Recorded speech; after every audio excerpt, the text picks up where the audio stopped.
Miya Folick is our guest today, supporting Maren Morris at the Midland tonight. Her third full-length album, Erotica, Veronica, is out now via Network Music Group. Thank you so much for coming in today. It's honestly our pleasure. It's been really nice. Yeah, so, we got this is the first time we have heard Elton John live. I know you just put it out last week, and I love the sentiment of it being a tribute to your dad and kind of seeing LA through his eyes. And I know that you all had a really deep connection with music, and you kind of told the story a little bit about how you had played at the Troubadour, and it related to Elton John, like your dad seeing him in the early days. But I feel like this is kind of another entry into the Erotica Veronica world. But how do you think it fits into that world? It doesn't really, which I think, no, I'm kind of joking, but we recorded Elton John at the same time that we recorded all the music from the album, and purposefully left it off of the album for two reasons. One, we could not afford to make a double vinyl, and a lot of the songs, you might notice, are very long on this album, like 4-minute, 5-minute songs.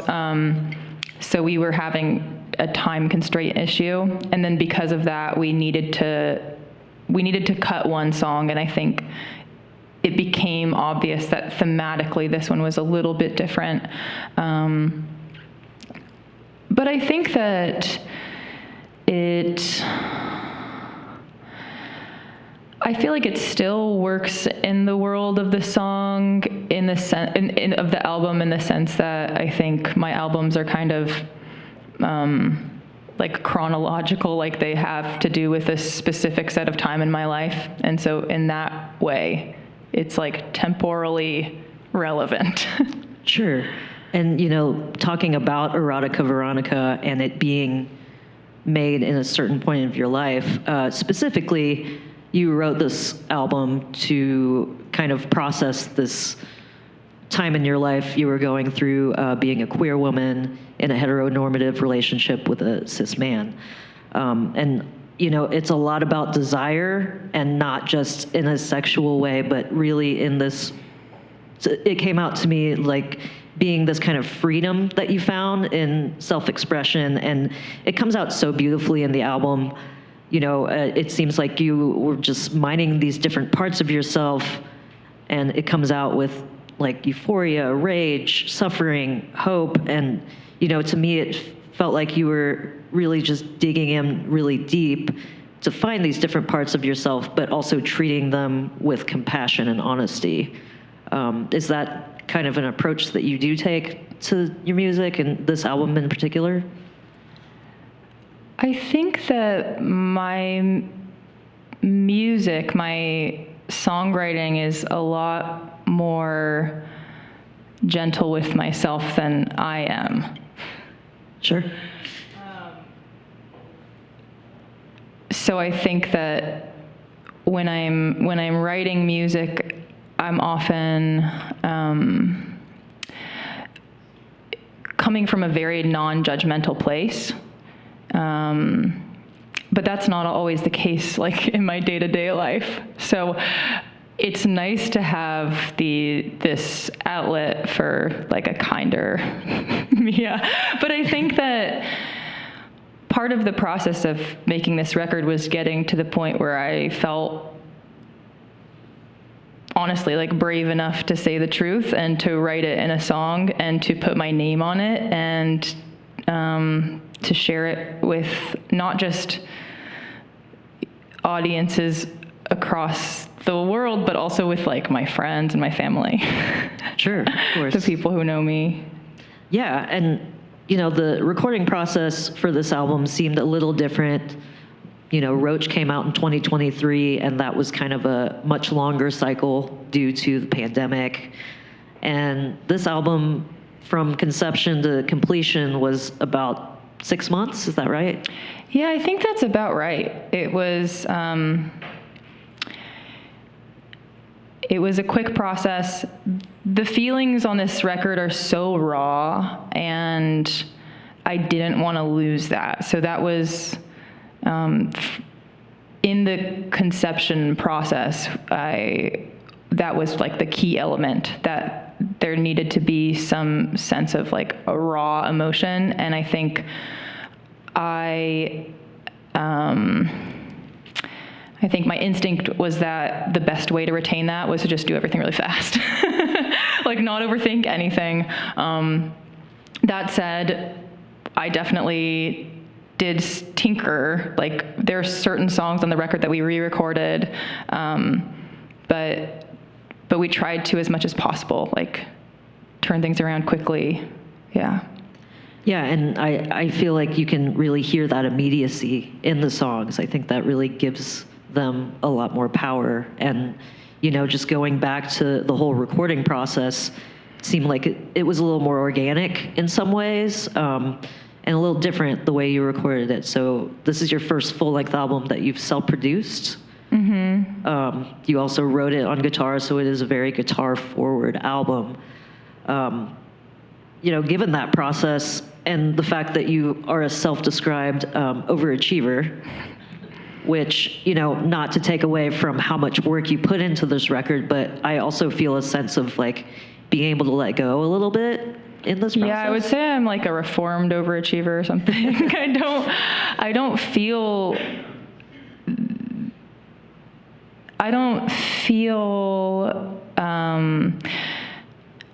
like I need to be great at everything anymore. That's good, because you can't be. Because I can't be. And also, I'm way happier this way. But I just think that, like, thematically for this record and for these songs, it didn't make sense for the production to feel, like, overly composed. But that doesn't mean that I won't want to do that in the future. I think that it made sense for the themes of this record, because it's all about like messy feelings and complicated feelings, and the kinds of things where you say it 15 times wrong before you accidentally say it one time right. Like, I think that for a lot of what this record is about, there's like not very good language for it. And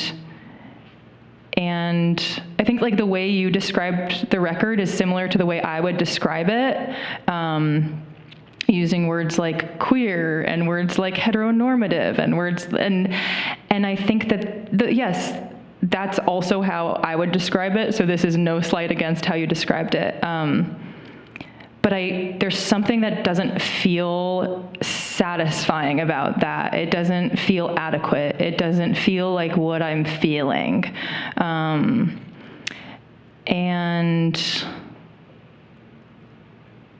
I think because of that, there needed to be on this record some like ineffable angst that would carry the meaning that language lacks. And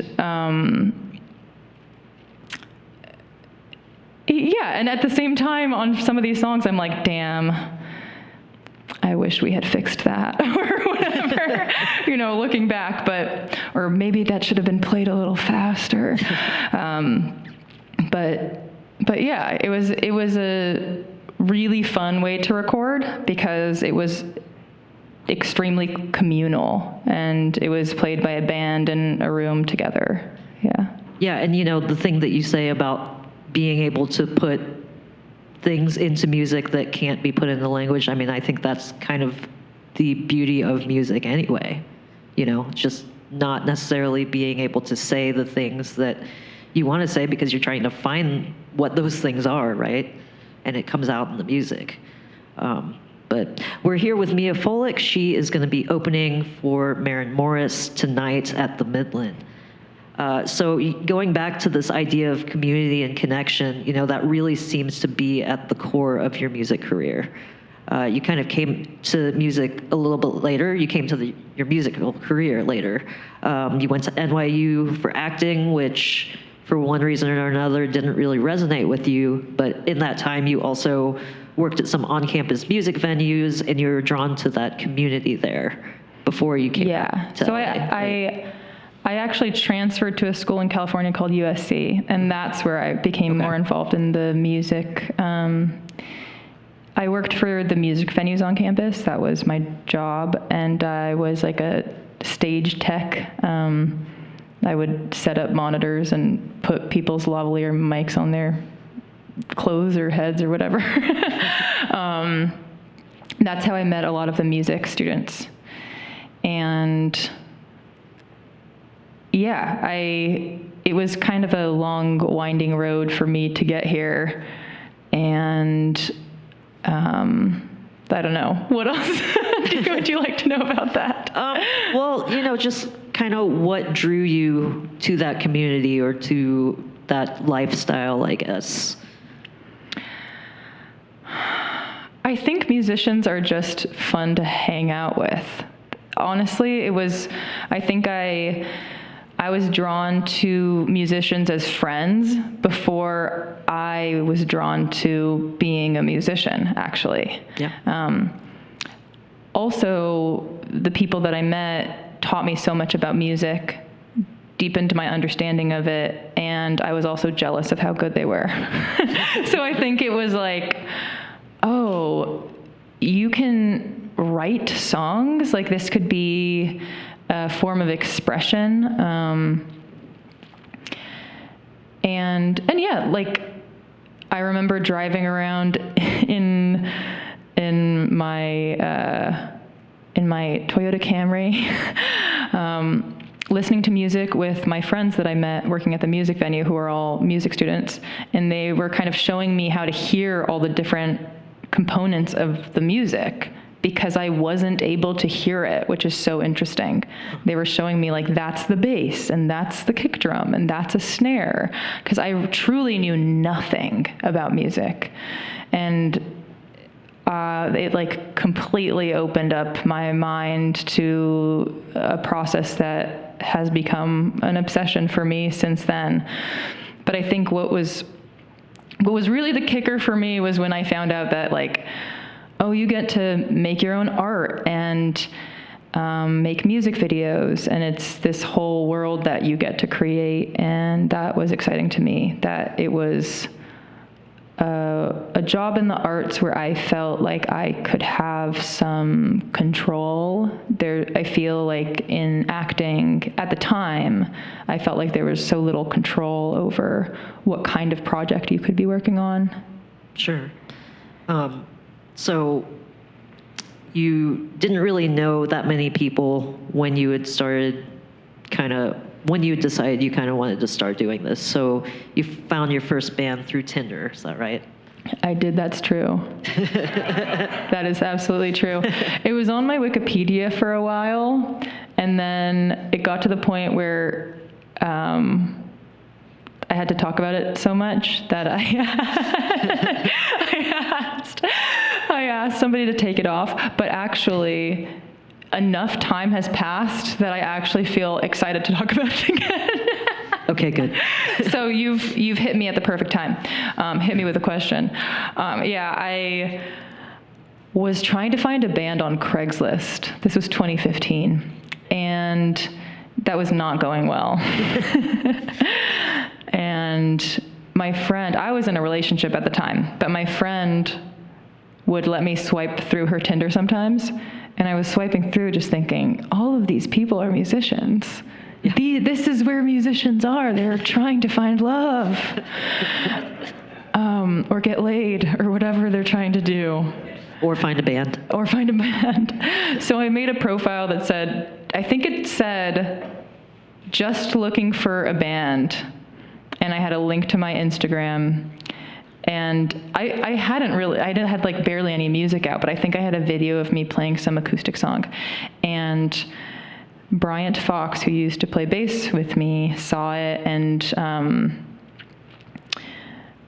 ended up coming out to one of my shows that I was playing solo, and we met each other, and he ended up finding the remainder of the band for me. So Bryant Fox found a guitarist and a drummer, and that was my band that I toured with for like close to 3 years. Oh. Thanks to Bryant. Yeah, that's and great. Tinder. Yeah. Never got a sponsorship though. I feel like I've talked about it enough. I feel like, well, we'll see what we can do about making this video go viral. So, your career and this community kind of were established around the same time. And it seemed like both of those things kind of fed upon each other. Like I think about the Kansas City music community, much smaller than LA, of course, but very tight-knit, very supportive. And you talk a lot about that in interviews, just about how you felt very nurtured and like not a sense of competition through that community. And, to me, this album, Erotica, Veronica, kind of feels like sort of this harvest of all of these things because you made it with friends and you call it a reflection of your community. And, I wonder if you find like a sense of home when you're playing these songs out because it reminds you of that time. That's a good question.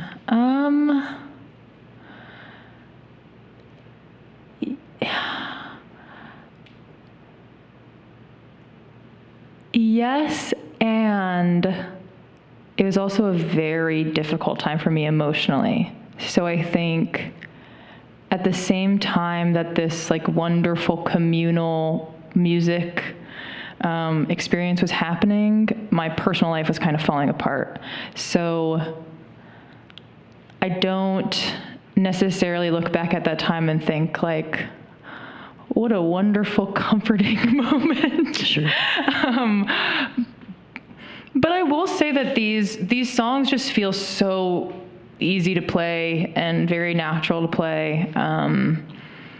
And I've played them with already, even just on this album cycle, many different iterations of band, and it always feels good, which is kind of cool. I think I've put out records where the live show needs to be super specific for me to feel good about it. Mm-hmm. But on this run, I've done duo shows, solo shows. I've done shows with bands with all different players. And I think what's cool about the songs is that, everyone brings their own thing to it, but it works. Yeah. Like this is the first tour that Jeff, who's on guitar today, has been out on, and he plays super differently than the guitarist that had played on the last tour, but it feels amazing. And I think that's kind of cool about these songs is they just feel good. I like to play them. Well, yeah, and then there's this slight ability to kind of be open to slightly different interpretations with different members, mm-hmm. right? Yeah. So I do want to go back to talking about your experience with acting and film. At the time when you were at NYU, it seemed like you didn't find a place for yourself in that world. But at the same time, we hear Erotica, Veronica, as well as your previous albums, Roach and Premonitions, and your EPs as well. And it feels so cinematic and, kind of what you were talking about, just putting people into this world, being able to construct it from, whether that's the recording process or through the arts or whatever it is. But I know you've also recently returned to film. So you scored this movie called Bora Bora, and you played a small role in it as well. I have a very small role, yes. Okay. I play a character. Oh wait, I don't want to, and no spoilers. But basically, she's not in the movie for very long. Gotcha. Yes, I scored Bora Bora, which is directed by Hannah Utt. It was my first scoring job ever for anything, and I was a horrible mess. I had no idea what I was doing. But it ended up being a huge learning opportunity for me. And also just really fun to be of service to somebody else's vision. It felt like, I think I can get a little fatigued by having to make every decision and having to be the one with the vision and having to be the person who everybody's heads turn to when they want to know what to do next. Yeah. And it was just so nice to make a bunch of, I made a bunch of melodic motifs and sent them to her, and then asked her, like, okay, what do you like? and then let her guide me through that movie. She's has a lot of opinions about music, which I think is great, and as she should. So it felt very much like a communal process, and yeah, I'd like to do more of it. It's just nice to not be the person in charge sometimes. Yeah, absolutely. Yeah. And so Boys Go to Jupiter is the new animated film that's out, and you play a character called Rosebud. Yes, I do. Can you say anything about it without the spoilers? Oh my God, I think it would actually be impossible to give you spoilers for this movie. It is so bizarre, and you could know exactly, I could tell you the entire plot and you would go, what? And then still be able to go to the movie and enjoy it. Because I read the entire script. I read the script when Julian Glander, who directed and animated it and created the entire thing and scored it himself, when he asked me to be a voice of a character, he sent me the entire script. So I had read the whole movie. I knew exactly what happened. And when I went and saw the film, I was like, oh, this is what the movie's about? The animation brings so much to it, and I was kind of blown away. I just saw it recently at IFC in New York. It was really nice to see it in a theater, and I'd never voiced a character for an animated movie before, and it was so cool because I'd never heard the other person talking to me. It had been me and Julian, the director, in the studio recording the lines, and Janine Garofalo plays my mom. So that was cool to hear this, this actual dialogue happening. See the movie. It is so good. And Julian made it entirely himself. And I don't know how he did that. And it's really cool to see.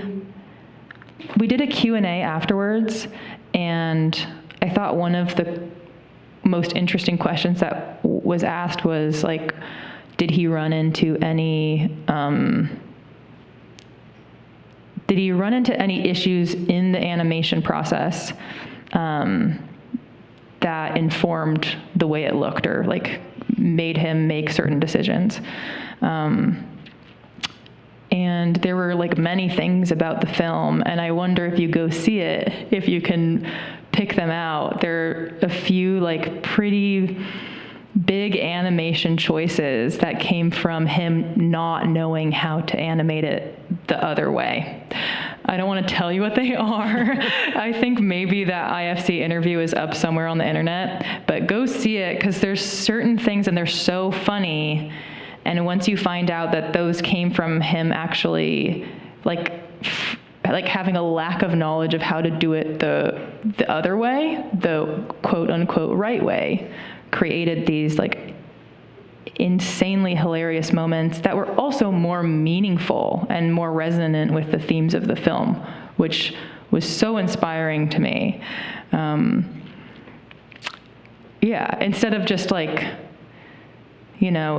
he could have decided, okay, I'm gonna hire a couple assistants to help me with this. He just decided to make a creative choice. Yeah. And, you say that inspired you. Did that just whole returning to acting Do you think that it's informed anything about your music career? I mean, I know you haven't maybe made the next record yet, but like, do you kind of see it in a different light, just interacting with both of those arts? I don't know if this is so much as a result of being a part of that project or just where I am in my life, but I think I'm feeling myself more and more drawn to the idea of my next project being a bit more high concept. And I think what I mean by that is every one of my albums they've been quite different aesthetically in different ways, but they've all been autobiographical stories of my life, mostly in the indie rock genre. And I think that I don't know if this will be my next album or if this is like a 30-year project that I need to think about more, but I'd love to make something that feels a little more fictitious, like I'm creating, like making up characters, I'm making up a world, and making up the sounds what the sounds of that world would feel like. So yeah, I think it more just like coincidentally, like when I went and saw the movie in New York, I thought, okay, this is the kind of thing. Or maybe I need to like lock myself in my bedroom for a